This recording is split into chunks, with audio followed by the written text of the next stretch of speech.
85 million copies. That's the almost unimaginable number of units analysts expect Grand Theft Auto 6 to sell in its first 2 months alone.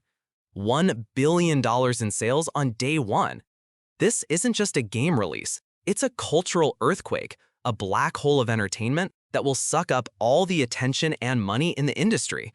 It's an event guaranteed to sell millions upon millions of new consoles. Yet, one of the biggest players in the game, Microsoft's Xbox, seems to be sleepwalking towards this monumental moment, completely and utterly unprepared. In fact, they might be on the verge of fumbling the single biggest hardware sales opportunity of this entire generation. So, what is going on inside the halls of Xbox? While the world gears up for Grand Theft Auto, Microsoft is grappling with a deep systemic crisis. A brutal 2-year-long collapse in console sales that has seen them hemorrhage market share to their rival, Sony, at an alarming rate. How did a console that started this generation so strong end up on the sidelines watching the competition run laps around them? And is it already too late for a comeback?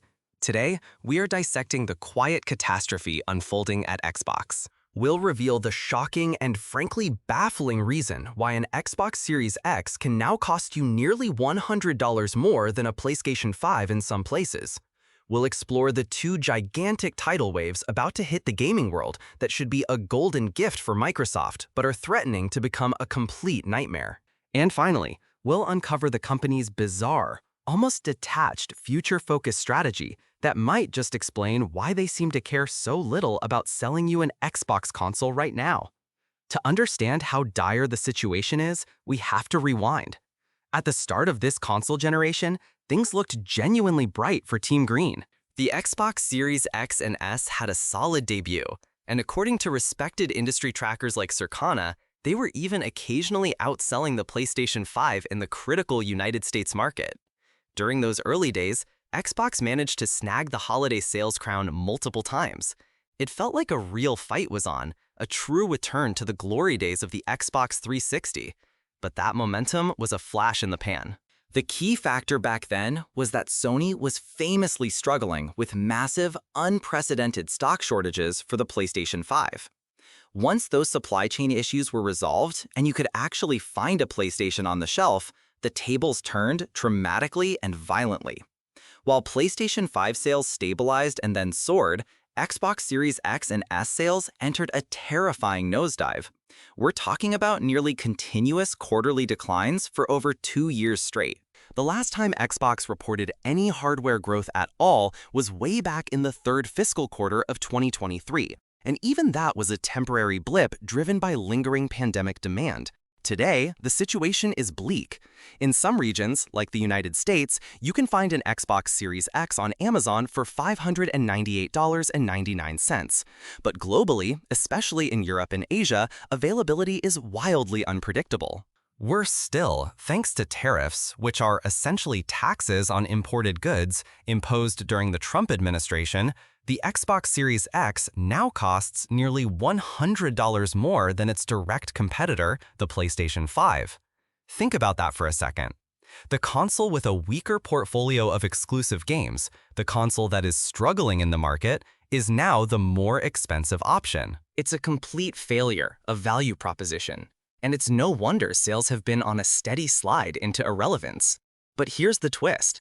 The next year or so is presenting Xbox with 2 of the biggest, easiest opportunities to sell consoles that it could ever ask for. But the question is, will they even be in a position to capitalize on them? The first opportunity is a slow-motion event that's finally reaching its tipping point, the death of the last generation. For years, the Xbox One and PlayStation 4 have been uncharacteristically sticky. The reason is technical. Their x86 architecture is very similar to the new consoles, which made it relatively easy for developers to release games on both old and new systems. Add to that the rise of massive service games like Fortnite, FIFA, Roblox, and Minecraft, which have been perfectly maintained on older hardware. If you only use your console for those games, there's been absolutely no reason to upgrade. Why spend hundreds of dollars on a new box to play the exact same game? Well, that era is definitively over. Developers are finally ready to leave the past behind. In just the past few weeks, a wave of major games has announced they are abandoning past-gen systems. PlayerUnknown's Battlegrounds will end support for Xbox One and PlayStation 4 on November 13, 2025. The mega-hit Genshin Impact will end support for the PlayStation 4 later this year. Upcoming blockbusters in huge franchises like Battlefield have also confirmed they will be current-gen only. The trend is crystal clear. Publishers and developers want to use the full power of the Xbox Series X and PlayStation 5, the fast solid-state drives, the powerful CPUs, and they're done holding their creative visions back for decade-old hardware. This should be a massive, celebratory win for Microsoft. Millions of loyal players who have stuck with their Xbox One will soon be forced to upgrade. It's a guaranteed surge in demand, a captive audience.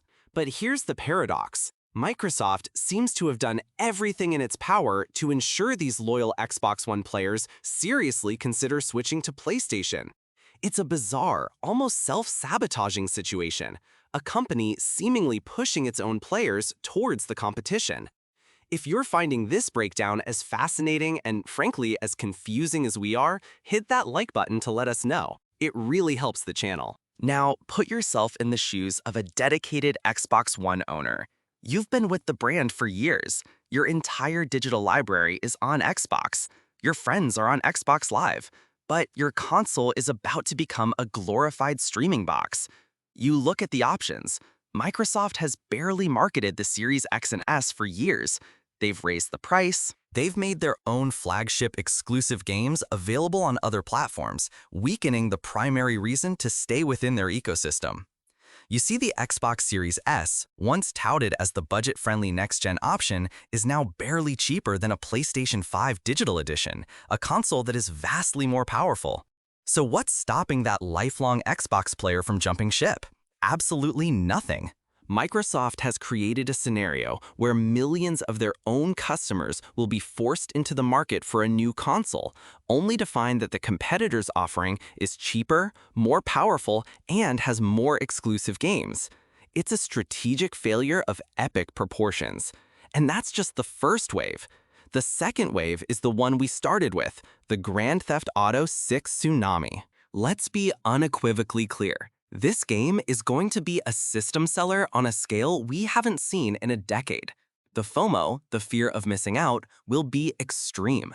And crucially, just like with Grand Theft Auto 5 and Red Dead Redemption 2 before it, the game will not be available on Windows PCs from day one.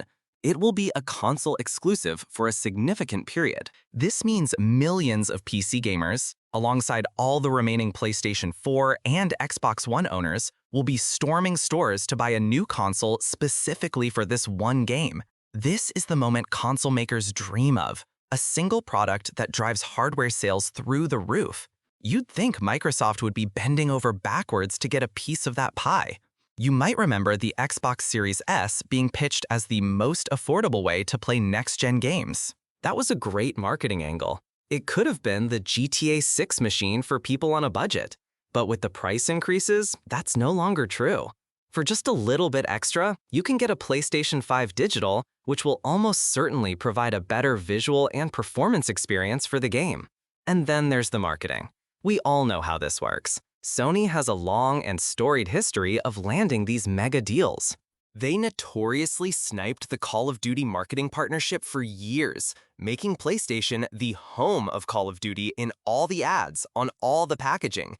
Now, even though Microsoft actually owns Call of Duty, they've barely leveraged the franchise to push their own hardware. It is almost a certainty that Sony will secure the Grand Theft Auto 6 marketing tie-in. We'll see PlayStation 5 bundles with the game packed in. We'll see ads framing it as the best place to play. And where will Xbox be? Most likely completely absent from the conversation, on the sidelines. It paints a picture of complete ambivalence, a company that has lost interest in the console war. Which brings us to the biggest question of all. Why? Why is Microsoft letting this happen? The answer may lie in their vision for the future, a future that looks less and less like a traditional console. Yes, Microsoft is growing its gaming ecosystem, but it's looking beyond the black box under your TV. We have rumors of a new handheld device, the Xbox Ally, which will be a Windows PC. there are strong hints from leadership that the next generation Xbox will be more like a PC than ever, with support for Steam and other game stores. We've even heard reports, which sources confirm are on the cards for as early as 2026, that Microsoft might partner with PC manufacturers to create pre-built gaming PCs with official Xbox branding. Imagine buying an Xbox-certified graphics card to build your own hybrid console PC. This strategic shift is no accident. The person now running Xbox hardware, Sarah Bond, came from leading Microsoft's Windows OEM business. Her expertise is in partnerships with PC makers, not in traditional console manufacturing. This is all exciting, futuristic stuff, but it's all in the future, 2026, 2027, and beyond. It does nothing to solve the problem of today. These future devices won't help the millions of Xbox One owners who need to upgrade next year. They certainly won't be ready to run Grand Theft Auto 6 when it launches. For the Xbox ecosystem to remain a viable place for developers to release games, Microsoft needs to remember that it still has the Xbox Series X and S on store shelves right now for at least a few more years. But their actions, or lack thereof, suggest they've already moved on. The inconsistent stock, the price hikes, the non-existent marketing, it all points to a company distracted by what's next at the expense of what's now. They are facing two of the rarest opportunities in the gaming calendar, a forced generational upgrade cycle and a historic system-selling game launch. A chance to grow their ecosystem of dedicated console players, which, by their own admission, forms the bedrock of their Game Pass revenue. And they are at risk of squandering both. So, what can they do? Could we see a surprise, aggressive price cut for the Xbox Series X and S heading into the holiday season? Could they finally leverage their ownership of Call of Duty and make the 2026 entry a current-gen exclusive, forcing an upgrade? Could they pull a rabbit out of a hat and land a deal to get Grand Theft Auto 6 on Xbox Cloud Gaming, offering a different way to play? It's hard to say, but one thing is for sure. Microsoft cannot afford to take these opportunities for granted. The next 18 months could define the future of the Xbox console as we know it. We'll be tracking every move, so make sure you're subscribed with notifications on so you don't miss our follow-up when the first Grand Theft Auto 6 console bundles are announced. What do you think Xbox should do? Is this a brilliant long-term strategy or a catastrophic miscalculation? Let us know in the comments.